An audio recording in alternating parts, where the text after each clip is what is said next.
Everyone welcome back again बेटा। तो आज हम डिस्कस करने वाले हैं आपका कार्यपत्रक नंबर 81। तो इसमें हमने पढ़ना है दो चर वाले रैखिक समीकरण युग्म। ठीक है।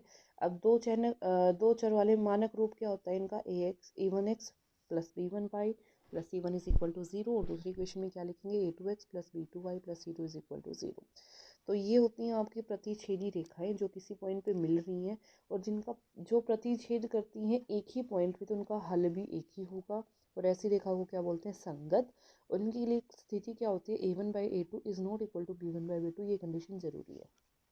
दूसरा समानांतर।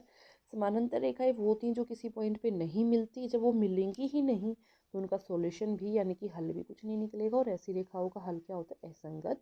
असंगत है तो कंडीशन क्या है, a1/a2 is equal to b1/b2 is not equal to c1/c2। संपाती संपाती यानी कि लाइन के ऊपर लाइन। तो उनका हल क्या होता है, बहुत सारे संगत रेखाएं होती हैं। उनका सॉल्यूशन जब स्थिति क्या होती है, a1/a2 is equal to b1/b2 is equal to c1/c2।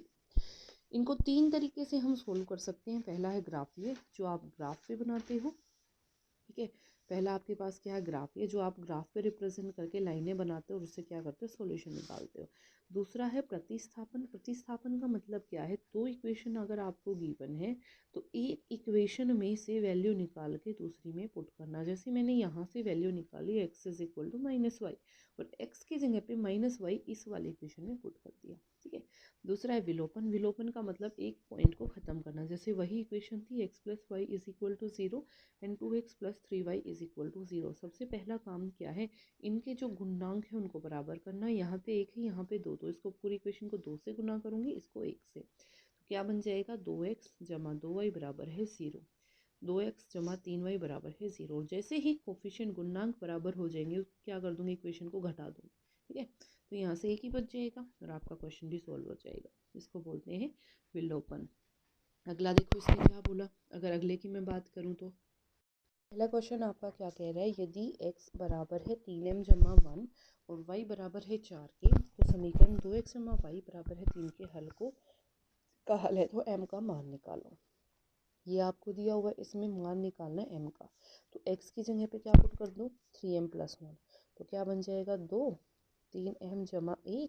ठीक है, और y की जगह पे 4 बराबर है 3। इसको इससे गुना कर दूँ, ये बन गया 6m। जब इसको इससे गुना करूँगी तो 2 और जमा 4 बराबर है 3। ठीक है, तो 6m बराबर 6m जमा 6 बराबर है 3 के। ठीक है, तो 6 दोनों में से कॉमन क्या आ गया, m जमा 1 बराबर है 3। ये वहाँ जाके डिवाइड हो जाएगा, तो m जमा 1 बराबर होगा 1/2 के। ये वहाँ जाके घटा हो जाएगा, तो m बराबर 1/2 घटा 1।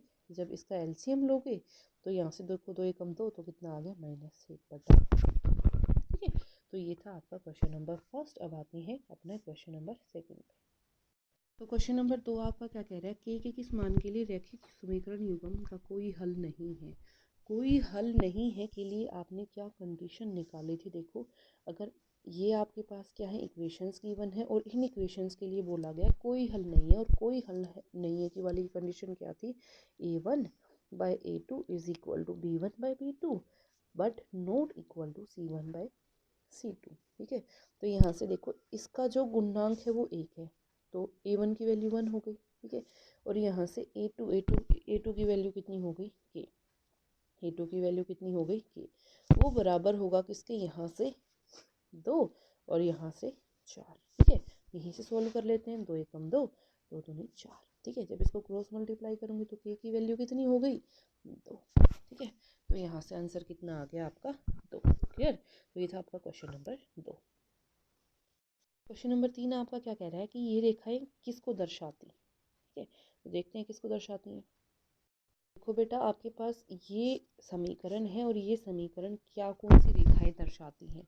देखो यहाँ से a1 की वैल्यू 3, a2 की वैल्यू 2। ठीक है, यहाँ से b1 की वैल्यू 2, b2 की वैल्यू कितनी है, 3। ये आपका c1 वहाँ जाके माइनस का हो जाएगा, तो माइनस, और ये भी माइनस, तो माइनस से माइनस गया। अब ध्यान से देखो, कंडीशन के अकॉर्डिंग ये इक्वल नहीं है और इसका भी मैं कोई रोल नहीं ले रही। तो बेटा a1/a2 is not equal to b1/b2। तो ये किसकी कंडीशन थी बेटा, किसकी कंडीशन थी ये, तो बेटा ये कंडीशन किसकी थी? प्रतिच्छेदी रेखाओं की। तो यहाँ से आंसर आ जाएगा प्रतिच्छेदी रेखाएं। क्लियर है? ठीक है, अब आ जाओ अगले क्वेश्चन पे। अगला क्वेश्चन क्या कह रहे हैं? इसने बोला समीकरण से बनी रेखा और एक्स अक्ष का प्रतिच्छेदी बिंदु ज्ञात कीजिए। देखो बेटा 2x जमा 5y जमा 1, ठीक है। इसने बोला है एक्स एक्स के लिए शो करनी है। एक्स एक्स की बात करूंगी तो y की वैल्यू क्या हो जाएगी? 0, क्योंकि एक्स एक्सेस पे y की वैल्यू क्या होती है? 0। तो कर दो पुट। तो जब 0 पुट करूंगी तो बीच वाली टर्म खत्म, तो +1 बराबर 0। तो 2x बराबर घटा 1, तो यहाँ से x की वैल्यू कितनी आ गई? -1/2। क्लियर? अब आते हैं अगले क्वेश्चन पे। अगला क्वेश्चन कहता है समीकरण इसको और इसको ग्राफ बनाकर हल कीजिए। ठीक है, अभी करते हैं। तो बेटा इनको ग्राफ से शो करने के लिए पहले हमें x और y की वैल्यू निकालनी पड़ेगी। तो देखो ध्यान से x और y कैसे निकालोगे। इस इक्वेशन में जब मैंने x को क्या पुट किया? 0, तो y की वैल्यू मेरे पास कितनी बनेगी? ये y ये वहाँ जाके प्लस का हो जाएगा 5, और ये 2 वहाँ जाके डिवाइड में, तो 5/2। x को क्या पुट किया? 0, यहाँ y आएगा। ठीक है, x को क्या पुट किया? 0, तो y की वैल्यू कितनी हो गई?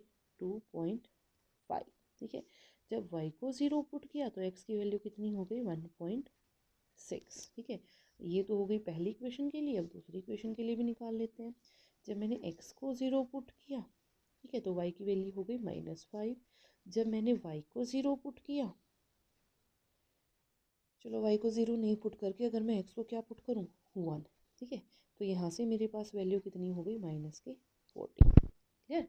तो ये थी आपका ग्राफ। अब इसको ग्राफ में रिप्रेजेंट करते हैं। ध्यान से देखो, सबको पता है ग्राफ पे कैसे रिप्रेजेंट करते हैं। अब देखना ध्यान से।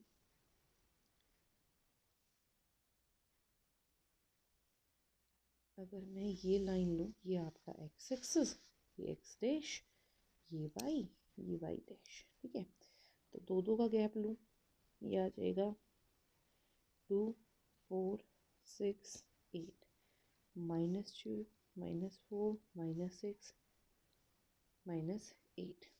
ठीक है, -8, ये 2, 4, 6, -2, -4, -6, -8, -10। ठीक है, -12। ठीक है, अभी मेरे पास इतना ही पेज अवेलेबल है, इसको थोड़ा सा इंक्रीज कर लेते हैं।